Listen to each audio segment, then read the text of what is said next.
આજની વાર્તા એક અનાથ છોકરા વિશે છે જેણે બાળપણથી જ કચરાના ઢગલા અને ગેરેજના અંધકાર વચ્ચે પોતાનું જીવન વિતાવ્યું છે.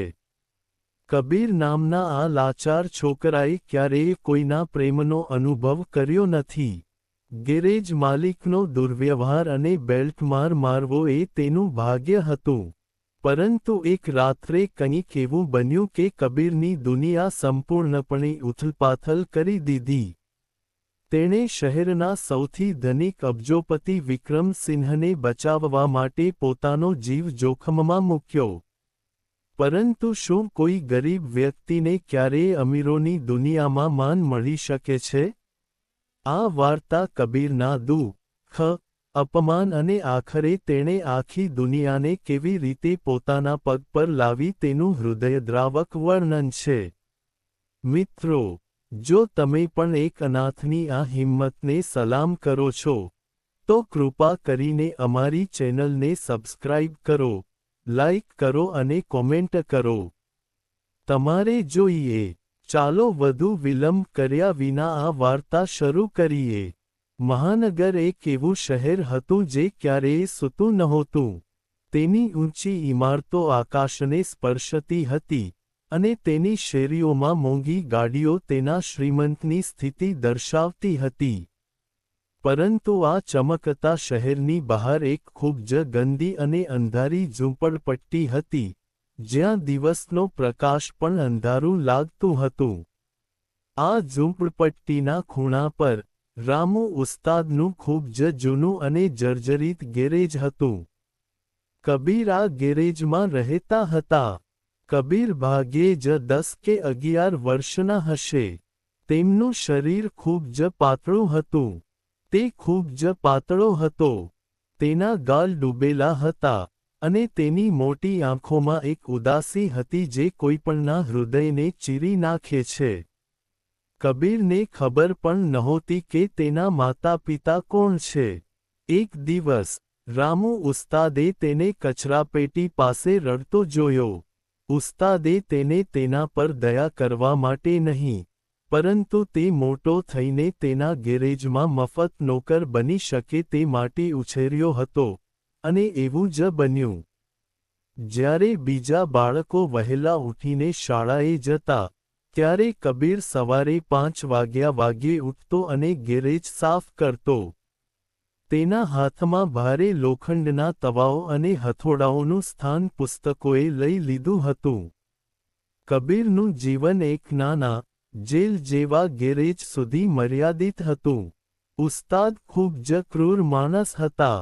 જો કબીર સ્ક્રૂ કડક કરવામાં સહેજ પણ મોડું કરતો, તો તે તેને સખત માર મારતો. ક્યારેક તે તેને ભૂખે મરવા સુધી પણ મારતો.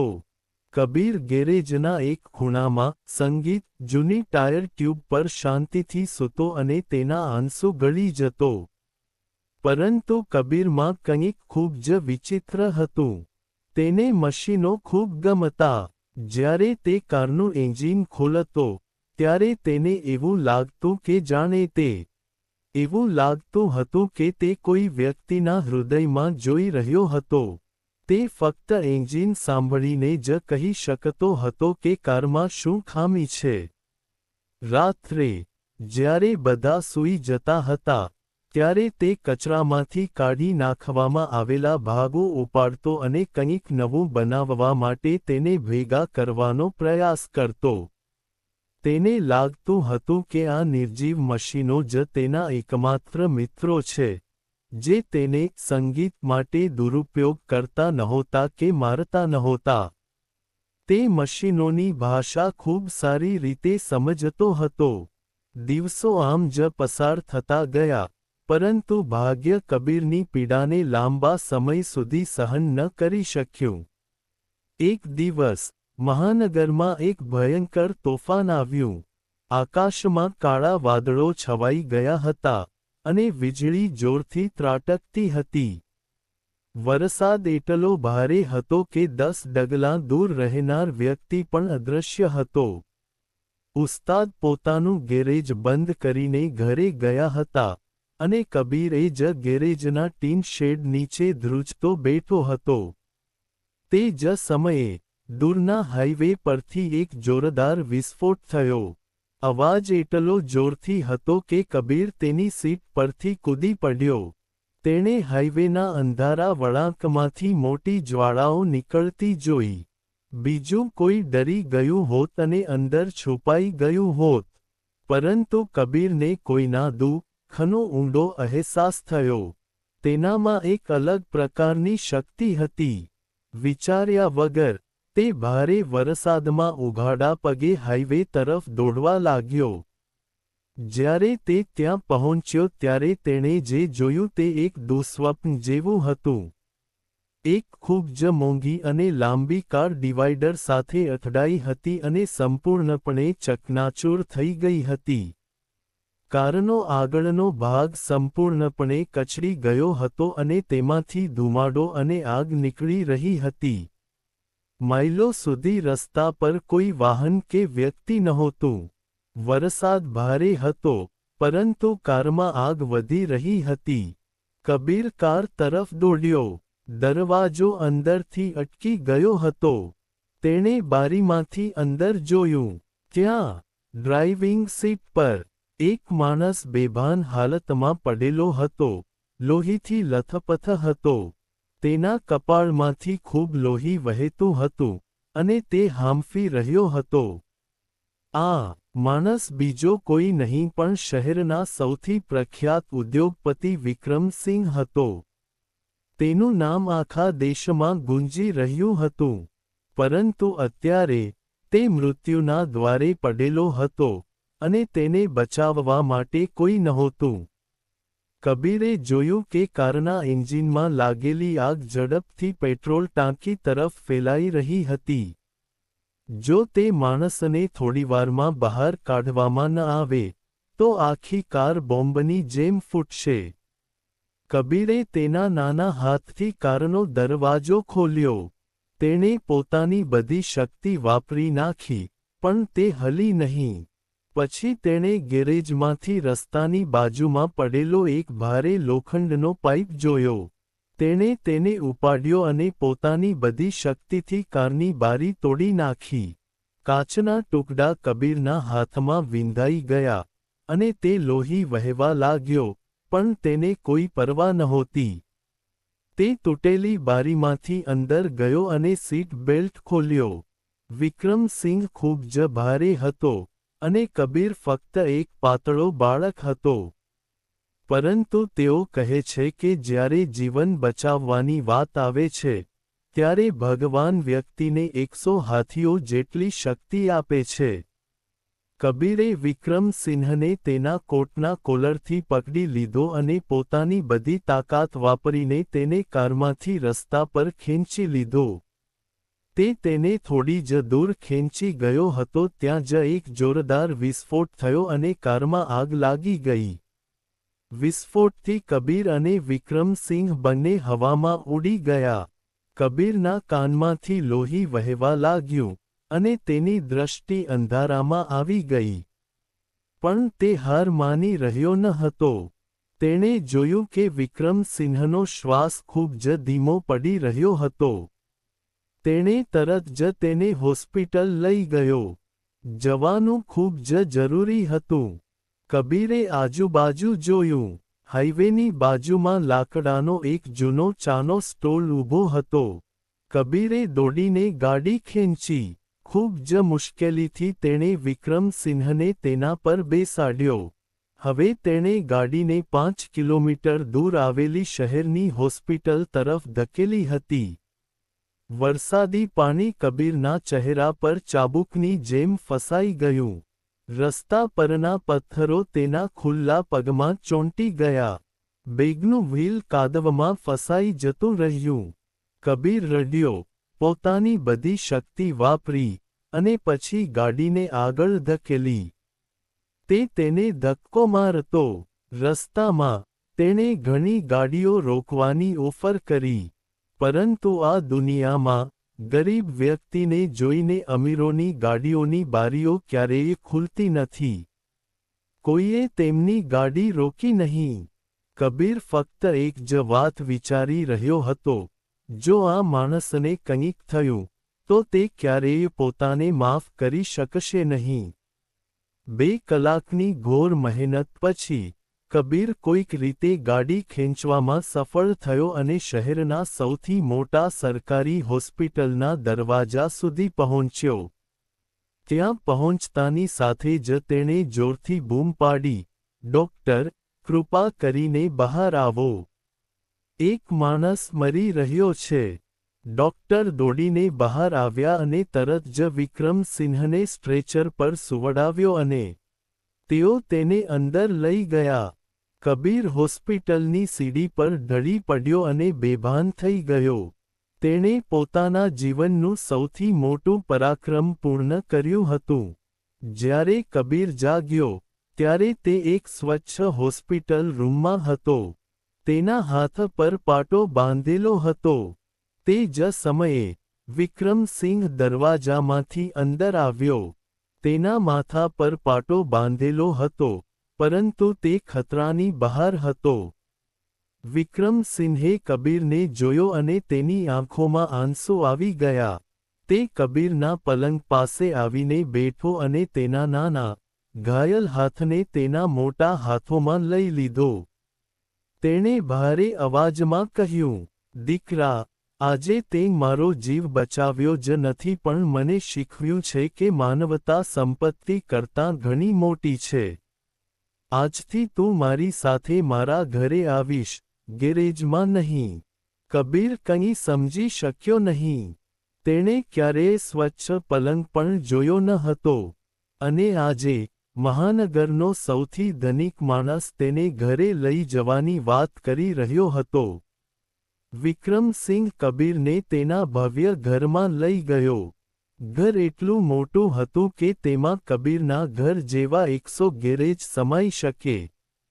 ત્યાંનો ફ્લોર એટલો સ્વચ્છ હતો કે કબીર તેના પર પગ મૂકતા પણ ડરતો હતો. પરંતુ આ ઘરમાં ફક્ત ચમક દેખાતી હતી. ના, તેના બદલે, અહીં રહેતા લોકોના હૃદય અંધકારથી ભરેલા હતા. વિક્રમસિંહનો એકમાત્ર પુત્ર રાજ હતો. રાજ કબીર કરતાં થોડા વર્ષ જ મોટો હતો. પરંતુ તે ઘમંડમાં તેના પિતા કરતાં 10 ડગલા આગળ હતો. તે નાનપણથી જ ચાંદીના ચમચીથી ખાવા ટેવાયેલો હતો અને ગરીબો પ્રત્યે તેને સખત નફરત હતી. જ્યારે વિક્રમસિંહે ઘરમાં બધાને કહ્યું કે હવેથી કબીર પણ એ જ ઘરમાં રહેશે અને તેના દીકરા તરીકે ઉછરશે, ત્યારે રાજનો ચહેરો ગુસ્સાથી લાલ થઈ ગયો. તે તેના ઘરમાં રહેતો શેરીનો કચરો ચૂંટનાર સહન કરી શક્યો નહીં. તે સમાન દરજ્જાને પાત્ર હતો. વિક્રમસિંહે કબીરને ઘરમાં રાખ્યો, પણ તે મોટાભાગનો સમય વ્યવસાય માટે વિદેશમાં વિતાવવા લાગ્યો. તેના મૃત્યુ પછી, આ ઘરમાં કબીરનું જીવન ગેરેજ કરતાં પણ ખરાબ થઈ ગયું. રાજ અને મુખ્ય સેવક રામુએ મળીને દરેક ક્ષણે કબીરને અપમાનિત કરવાનો પ્રયાસ કર્યો. કબીરને રાજના રૂમ જેટલો જ રૂમ આપવામાં આવ્યો. પરંતુ રામુએ તેને નોકરો સાથે એક નાના, અંધારાવાળા રૂમમાં રાખ્યો. જ્યારે પણ કબીર જમવા માટે ડાઇનિંગ ટેબલ પર બેસતો, ત્યારે રાજ જાણી જોઈને તેની સામે પ્લેટ ફેંકી દેતો અને કહેતો કે કૂતરાઓને જમીન પર ખાવાની આદત હોય છે, ટેબલ પર નહીં. કબીર કંઈ બોલ્યો નહીં. તે શાંતિથી જમીન પરથી રોટલી ઉપાડતો, સાફ કરતો અને ખાતો. તે ભૂખનું મૂલ્ય જાણતો હતો. રાજને કબીરના મશીનો અને અભ્યાસ પ્રત્યેના જુસ્સાથી સૌથી વધુ ચીડ હતી. વિક્રમસિંહે કબીરને સારી શાળામાં દાખલ કરાવ્યો હતો. કબીર આખી રાત જાગીને અભ્યાસ કરતો. તે કબાટમાંથી જૂના રેડિયો, કમ્પ્યુટર અને તૂટેલા ગેજેટ્સ એકઠા કરતો અને તેને ઠીક કરતો. એક દિવસ, રાજે કબીરના બધા પુસ્તકો અને તેણે બનાવેલા બધા નાના ઇલેક્ટ્રોનિક પ્રોજેક્ટ્સને આગ લગાવી દીધી. તે દિવસે કબીર ખૂબ રડ્યો. તેણે રાજના પગ પણ પકડી લીધા. તેણે તેને વિનંતી કરી કે તે તેના પુસ્તકો ન બાળે, પણ રાજે તેને લાત મારીને કાઢી મૂક્યો. રાજે કહ્યું, તારા જેવા ભિખારીઓ ફક્ત આપણા જૂતા સાફ કરવા માટે જ બનાવવામાં આવ્યા છે. તું ક્યારેય આપણી બરાબરી કરી શકતો નથી. કબીરે પોતાના આંસુ લૂછ્યા. તે દિવસે, તેણે આ અપમાનનો જવાબ પોતાના આંસુથી નહીં, પણ પોતાની સફળતાથી આપવાનું વચન આપ્યું. સમય કોઈની રાહ જોતો નથી. સમય પોતાની ગતિએ ઉડતો ગયો, અને 10 વર્ષ વીતી ગયા. કબીર હવે યુવાન બની ગયો હતો. તેની નજરમાં, તે હવે પહેલાના સમયનો ડરેલો બાળક રહ્યો ન હતો, પરંતુ ખૂબ જ શાંત અને ઊંડો સમુદ્ર હતો. આ 10 વર્ષોમાં, કબીરે કોઈની પરવા કર્યા વિના પોતાનો અભ્યાસ પૂર્ણ કર્યો હતો. તેમણે વિશ્વની કોઈ પ્રતિષ્ઠિત કોલેજમાંથી સ્નાતક થયા ન હતા, પરંતુ મશીનો, કોડિંગ અને ઇલેક્ટ્રોનિક સિસ્ટમ્સનું તેમનું જ્ઞાન કોઈપણ ટોચના એન્જિનિયર કરતાં વધુ હતું. તેઓ સિસ્ટમની બધી બાબતો જાણતા હતા. આ દરમિયાન, વિક્રમસિંહનું સ્વાસ્થ્ય બગડવાનું શરૂ થયું હતું. તેમણે પોતાનું આખું સામ્રાજ્ય અને તેમની કરોડો ડોલરની કંપની તેમના પુત્ર રાજને સોંપી દીધી હતી. રાજ હવે કંપનીનો એકમાત્ર માલિક હતો. રાજનો ગર્વ આસમાને હતો. કંપની સંભાળ્યા પછી તેમણે પહેલું કામ કર્યું. તેણે શહેરના મધ્યમાં એક વિશાળ, આધુનિક, સંપૂર્ણપણે સ્વચાલિત સ્માર્ટ પ્લાન્ટ બનાવ્યો. ત્યાં કોઈ માણસોની જરૂર નહોતી. બધું કમ્પ્યુટર અને ઇન્ટરનેટ સાથે જોડાયેલું હતું. રાજે કબીરને અપમાનિત કરવા માટે તે કંપનીમાં ખૂબ જ સામાન્ય ટેકનિશિયન તરીકે રાખ્યો. તે બધાની સામે કબીરને અપમાનિત કરતો, તેને ફાઇલો ઉપાડવા માટે મજબૂર કરતો અને તેને નિષ્ફળ કહેતો. કબીર બધું શાંતિથી સાંભળતો, પોતાનું કામ કરતો અને સાંજે તેના નાના રૂમમાં પાછો ફરતો. વિક્રમસિંહ હવે પથારીમાંથી ઉઠતો નહીં. તેઓ તેને શોધી શક્યા, એટલા માટે તેઓ આ બધું જાણતા ન હતા. કબીરે પણ ક્યારેય વિક્રમસિંહને રાજ વિશે ફરિયાદ કરી ન હતી કારણ કે તે વિક્રમસિંહને પોતાનો ભગવાન માનતો હતો. પરંતુ એવું કહેવાય છે કે જ્યારે કોઈ વ્યક્તિ પોતાના અભિમાનથી આંધળો થઈ જાય છે, ત્યારે તે પોતાનો વિનાશ જોઈ શકતો નથી. રાજ સાથે પણ કંઈક આવું જ બન્યું. એક દિવસ, રાજે કંપનીમાં એક ભવ્ય પાર્ટીનું આયોજન કર્યું હતું. શહેરના બધા મહત્વપૂર્ણ લોકો, મંત્રીઓ અને વિદેશી રોકાણકારો સ્માર્ટ પ્લાન્ટ જોવા આવ્યા હતા. રાજ ગર્વથી બધાને પોતાની સંપૂર્ણ સ્વચાલિત ફેક્ટરી બતાવી રહ્યો હતો. પરંતુ પછી કંઈક એવું બન્યું જેની કોઈએ કલ્પના પણ ન કરી હોય. રાજે આ વાત સ્વપ્નમાં પણ વિચારી ન હતી. અચાનક, આખા પ્લાન્ટની લાઇટ લાલ થઈ ગઈ. એક જોરદાર, ભયાનક સાયરન વાગ્યું. બધા ગભરાઈ ગયા. રાજના વિદેશી એન્જિનિયરો કંટ્રોલ રૂમમાં દોડી ગયા. તેમણે જોયું કે તેમના બધા કમ્પ્યુટર સ્ક્રીન કાળા થઈ ગયા હતા, અને વિચિત્ર કોડ લાલ રંગમાં દેખાઈ રહ્યા હતા. એક મોટા અને ખતરનાક હેકર જૂથે રાજની કંપનીના મુખ્ય સર્વર પર વિનાશક સાયબર હુમલો કર્યો હતો. તેમણે આખા પ્લાન્ટ પર કબજો જમાવી લીધો હતો. આ કોઈ સામાન્ય હેકિંગ નહોતું. બધા મોટા લોખંડના દરવાજા આપમેળે બંધ થઈ ગયા અને તાળા મારી દીધા. રાજ, બધા વિદેશી મહેમાનો અને અંદર રહેલા સેંકડો કર્મચારીઓ પ્લાન્ટની અંદર ફસાઈ ગયા. હેકરે સિસ્ટમમાં એક વાયરસ દાખલ કર્યો હતો જેનાથી પ્લાન્ટની અંદરના ખતરનાક ગેસ ટેન્કોમાં દબાણ વધવા લાગ્યું હતું. જો આગામી 30 મિનિટમાં તે દબાણ બંધ ન થાય, તો એક મોટો વિસ્ફોટ થશે, જેનાથી આખો પ્લાન્ટ હવામાં ઉડી જશે. અંદર ફસાયેલા બધા લોકો એક જ ક્ષણમાં રાખ થઈ જશે. રાજ પરસેવાથી રેબઝેબ થઈ રહ્યો હતો. તે તેના મોટા અને મોટા ગેસ ટેન્કમાંથી છટકી જવાનો પ્રયાસ કરી રહ્યો હતો. તે મોંઘા ઇજનેરોને બૂમ પાડી રહ્યો હતો. કંઈક કરો, આ સિસ્ટમ બંધ કરો.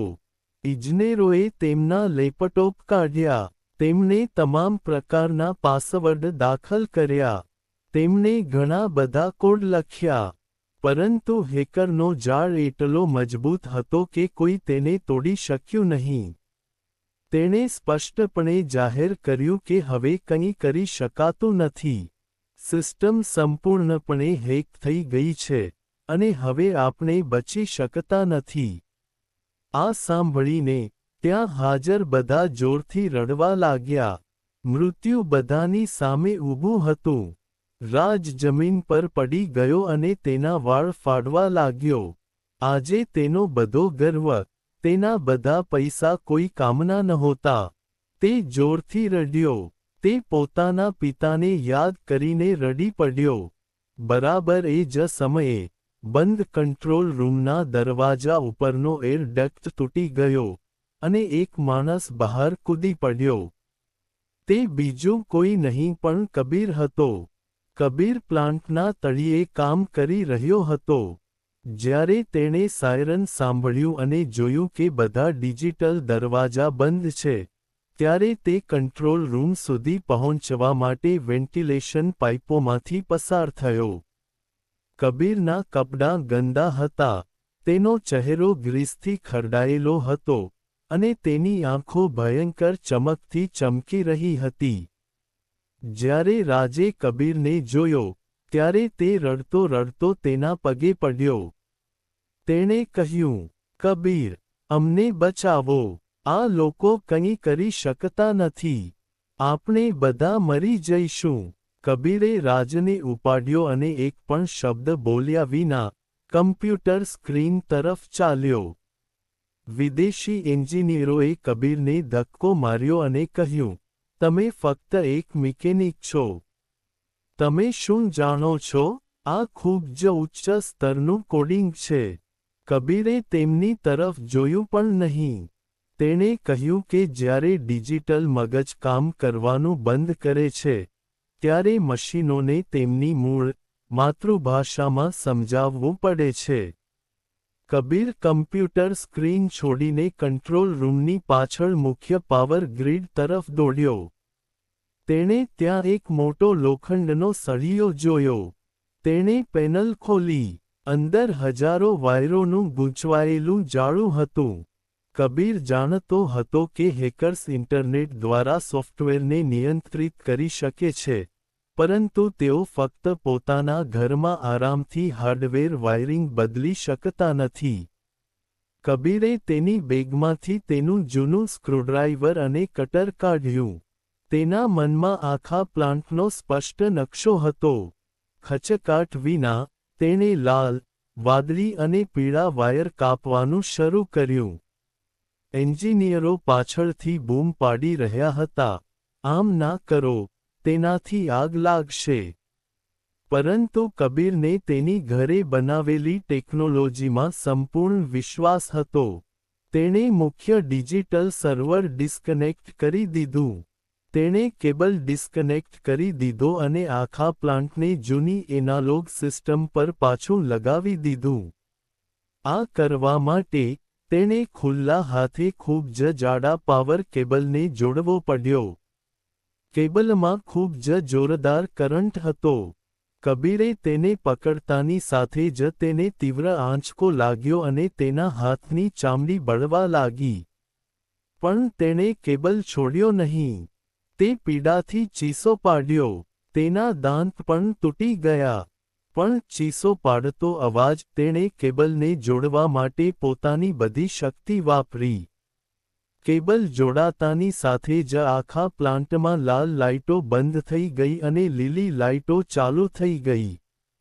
સાયરન બંધ થઈ ગયું. સિસ્ટમ હેકરના નિયંત્રણ બહાર હતી. ગેસ ટાંકીમાં દબાણ આપમેળે ઘટવા લાગ્યું, અને પ્લાન્ટના બધા બંધ દરવાજા અચાનક ખુલી ગયા.